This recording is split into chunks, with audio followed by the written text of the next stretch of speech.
يا وحكو دينا صاحب عاود هرتا مشاريع سوق قالت ما حكى هذا معنا موضوع كذا sidii way ana qabo aniga waxa ka hadlaa macnaha naayaha oo dumarka Soomaaliyeed oo ragga qiyaamayo oo dhahayaan kulli saaxiibkii la qiyaamad kor saaxiibada soo kula caday marka gabdhaha waxay leeyihiin abuu gabara ahay hooyadii iga soo doono ninkii oo doonaa gabara ahay marka uu soo doono macnaha waxba meesha kuma hayso gabadha waa siibay waaba eber gabarnimadii waa leeyahay marka gabdhaha Soomaaliyeed walaalayna waxa ka codsanaa ragga iyo qiyaaman haday garoob yihiin waa inay u sheegaan runta sheegaan abuu aniga garaawa ahay hal cunug hor u soo dhalaa laakiin garoobna ma ahan meesha waa la soo tolaa daawa la mariyaa sida gaaladii maqleen ninkii walaal abuu hilo wal qiyaam waxa li abuu gabadha ahay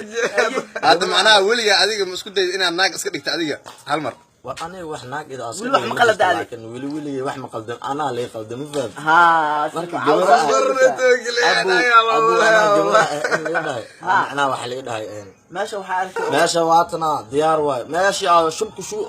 سوقي وحاب أركب مال دولار أورو وين بالكيتي ما حالا شبك تشو بالكيتي حرام فهمت قبل الصومال عاود حاليا مركب عاود حاليا رجع قيامتها كده بل هذا سيد الرجل لو خيانه بل هل مر عدكاغن تجاوب gabar camal aqoonga aniga waxa ay gabar oo ku nool gobolka oo baydhabo waxa u baahanahay hadda inaan lacag ay soo turtay gabar ay oo isurto oo masaakiin aniga qoryooli ahna lacagta ku tuuraa aso abuu helo qoryooli abay baydhabo ma joogta ha gabar waa isku huba oo leh